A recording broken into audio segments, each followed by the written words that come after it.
Então vamos lá, pessoal, tudo bom? Sejam todos bem-vindos ao canal Aulas de Dermato. Vamos agora resolver as questões que eu tinha deixado sobre melanodermias, beleza? Então vamos lá, seguimos. Paciente do sexo feminino, 25 anos, fototipo 4, fototipo mais alto, com história de melasma. Queixa-se de recorrência das manchas hipercrômicas faciais, mesmo após tratamento com laser e peelings, tá? É o tratamento que o paciente vem fazendo. Relata que, por orientação médica, utiliza filtro solar com fator de proteção 30 diariamente, mas confessa que com frequência esquece de aplicá-lo e não costuma utilizar barreiras físicas como chapéus e óculos escuros. Considerando a fisiopatologia da melanogênese e os tipos de melanina, qual das alternativas abaixo explica melhor a recorrência do melasma nessa paciente? Então a questão não é só sobre melasma, também tem a ver com a produção, com a fisiopatologia da melanogênese, né? Uma questão, digamos, que envolve mais de um tema. O paciente apresenta maior quantidade de melanócitos na epiderme, o que justifica a produção excessiva de melanina, mesmo com o uso de filtro solar. E aqui já está errado, porque nós temos um número fixo de melanócitos na epiderme, independente se você é mais com uma pele mais negra, uma pele mais clara, o número de melanócitos é sempre constante. O que acontece é que a capacidade de produção de melanina nos pacientes com a pele mais escura, com a pele mais negra, a capacidade de produção de melanina é maior. Então, nisso está errado. E a gente não tem um número maior de melanócitos no paciente com pele negra, né, do que o paciente com a pele mais clara. A radiação UVA, ao penetrar profundamente na derme, tá certo? O UVA penetra mais, estimula a produção de felmelanina nos melanócitos, resultando em manchas escuras persistentes. Não, né? Tá errado. A radiação UVA sim penetra mais, mas ela estimula a produção de felmelanina, também está certo, resultando em manchas, mas a felmelanina, lembre-se que ela é um pouco mais clara, então ela não justificaria isso. A melanina do tipo eumelanina, tá? Presente em maior quantidade em indivíduos do fototipo 4, beleza, é mais suscetível à degradação pela radiação ultravioleta. Tá errado, tá? Favorecendo a recorrência do melasma, nada a ver. A paciente, mesmo utilizando filtro solar, não está completamente protegida da radiação, beleza? Continua estimulando a produção de melanina nos melanócitos, beleza? E a transferência para os queratinócitos, principalmente pela falha de replicação no uso de barreiras físicas, para mim, básica, tá? Bem certinho. O melasma é uma condição genética determinada pela presença de melanossomos maiores e mais numerosos melanócitos. Tudo errado aqui. Tratamento, o que torna o tratamento com laser e peelings ineficaz. Essa daqui está errada. Então, mais de um tema envolvido, principalmente não tanto o melasma, mas a produção da melanina também. Tá? Aí, beleza. Resposta letra D.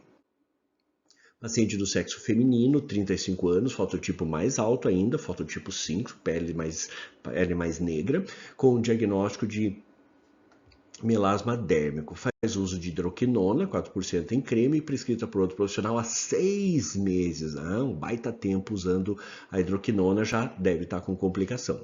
Relata melhora discreta das manchas hipercrômicas, mas queixa-se do surgimento de novas manchas acinzentadas na região malar. Então, o que é essa mancha acinzentada? É a ocronose, né? Que a gente falou ali na aula. Ao exame, observa-se pigmentação azulada e irregular nas áreas de aplicação da hidroquinona. Considerando o caso, conhecimento sobre hidroquinona, qual a conduta? Manter a hidroquinona? Puxa, tá errado, né? O mais importante, suspender o quanto antes a hidroquinona, senão vai dar mais nhaca. E associar a antioxidante utópico como a vitamina C para potencializar o clareamento, tudo errado, né? Suspender a hidroquinona, certo. Iniciar tratamento com ácido tranexâmico oral, visando inibir a melanogênese e reduzir a inflamação sem risco de pigmentação acinzentada. Não está muito certo, né? Porque beleza, o ácido tranexâmico você pode ter isso, mas não tem a ver com o processo inflamatório. Lembre-se que o problema da hidroquinona é isso. A precipitação, o excesso, o acúmulo da substância hidroquinona que foi oxidada e faz esse pigmento. Penetra mais esse pigmento e fica oxidado ali. Reduzir a concentração de hidroquinona para 2%. Já está errado, né? Associar o LASIK switch e que atua na quebra do pigmento também. Tá? Suspender imediatamente a hidroquinona, considerando o diagnóstico de ocronose, e orientar o paciente sobre os riscos do uso prolongado da exposição solar sem proteção adequada durante o tratamento.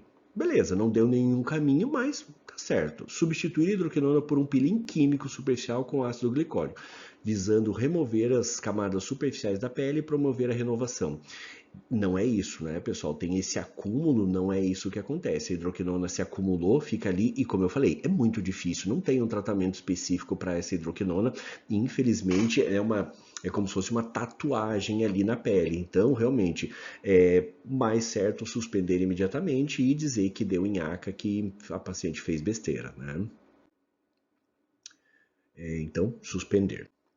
Paciente de 40 anos, fototipo 3. Com histórico de melasma. Procura atendimento queixando-se de piora das manchas hipercrômicas faciais nos últimos meses. Apesar do uso regular do filtro solar, como fotoproteção, filtro solar com FPS 50 e proteção UVA-UVB. Trabalha no escritório com janelas amplas, iluminação artificial intensa, deu uma forçada aqui, e utiliza computador e celular por longos períodos. Considerando a influência da radiação solar, da luz visível no melasma, qual das alternativas abaixo representa a melhor explicação para a piora do quadro? A radiação UVB, apesar de menos intensa que o UVA, penetra mais profundo. Errado, né? É o UVA que penetra mais. É a principal responsável pela piora do melasma em pacientes que utilizam filtro solar. Não, tá errado. Luz visível emitida pelas lâmpadas e telas de dispositivos eletrônicos não tem influência significativa no melasma. Também já está errado. Luz visível, sim, bem comprovada, né? Lâmpadas. Dispositivos, em alguns lugares vocês vão ver que ele é importante, em outros vão dizer que não, mas a princípio já está errado.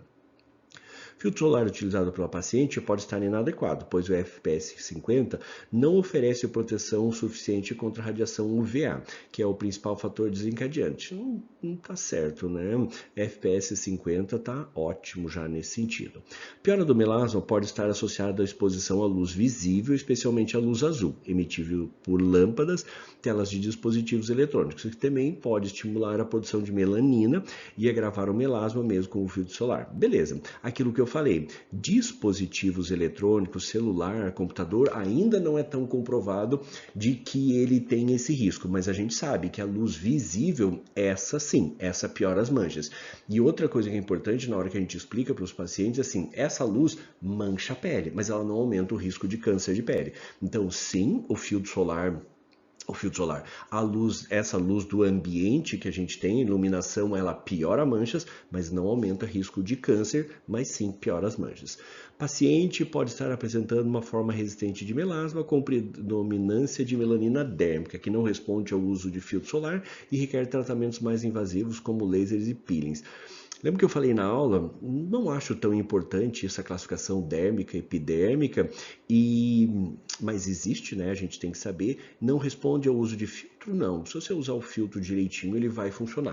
Requer tratamentos mais invasivos. O problema daí de você ser muito invasivo, como o melasma ele é reativo, você pode piorar mais ainda. Então, não, essa daqui tá errada. Beleza, letra D.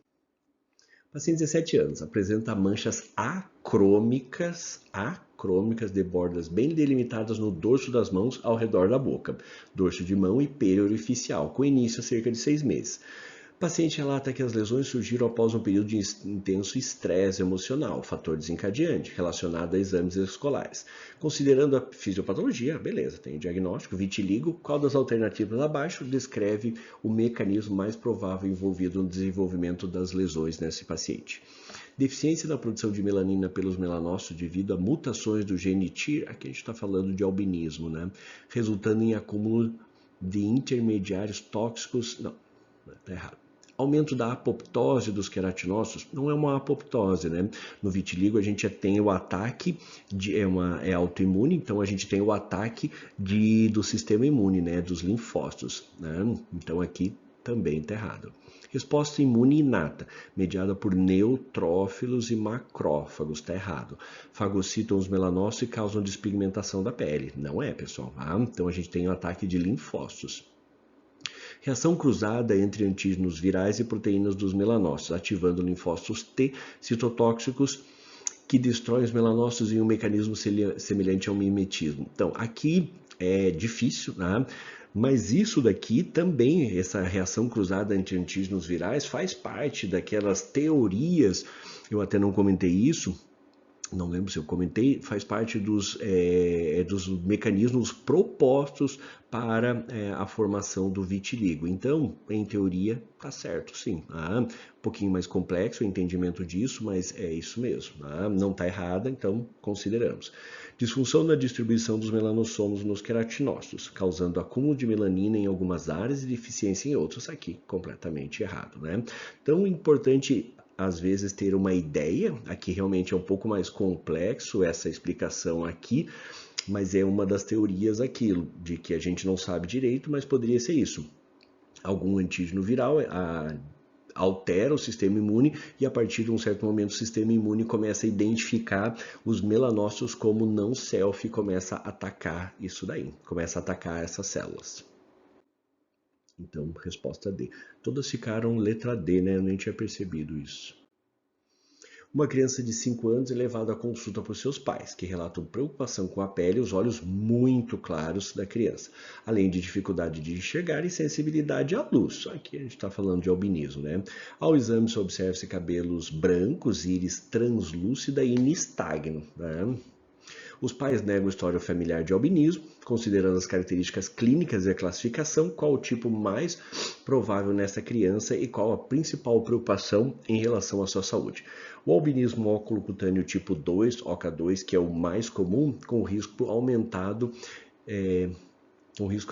de infecções respiratórias e fibrose pulmonar. Aqui mais complexo, a explicação, a classificação eu não esmiucei tanto, mas no albinismo óculo-cutâneo tipo 2 você tem algum tipo de melanina, ele não é muito claro, normalmente eles têm alguma coisinha de melanina, mas ele não tem relação com infecção respiratória e fibrose. Albinismo ocular, aqui já fica meio complicado, porque ele tem alteração de cabelo e na pele, se fosse ocular seria mais isso, mais alteração só nos olhos. Albinismo óculo-cutâneo tipo 1, com risco aumentado de problemas de coagulação e hemorragias.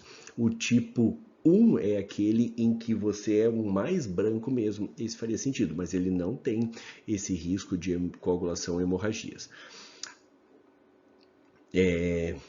Albinismo tipo 1, com risco aumentado de queimaduras solares e câncer de pele. Esse daqui sim, o tipo 1 é onde o paciente é o mais branco, né? Então aqui para mim estaria certo. Difícil, como eu falei, ia colocar questões mais complexas, né? Essa classificação do albinismo já é um pouquinho mais complexa. Albinismo ocular a gente já eliminaria pelo fato de, como eu falei, ele tem alterações na pele, não é só nos olhos. Então, o que fica mais esse albinismo óculo-cutâneo, o tipo 1, lembrando que o OCA2 é o mais comum e ele tem pigmento. O tipo 1 é o que quase nada, né, zerado de pigmento, e sim, ele tem risco por não ter melanina, não ter uma proteção, tem um risco aumentado de queimaduras e câncer de pele. No fim das contas, fica a letra D mesmo. Então, isso, letra D, resposta. Né? Então, pessoal, era isso, a resposta das questões. Como eu falei, vou colocar questões um pouco mais difíceis dessa vez, para a gente ter uma discussão um pouquinho maior. Antes eu colocava questões mais fáceis, só para dar uma lida e relembrar do que foi dito. Então, agora, minha ideia é colocar coisas mais difíceis que possa gerar uma discussão e possa gerar um pouco mais de dúvida, beleza? Então, estão aí as questões, estão aí as respostas, tá? Discuta, converse, se tiver dúvida, manda pergunta e é isso aí. Mais uma vez, muito obrigado pela atenção de vocês, se inscreve no canal,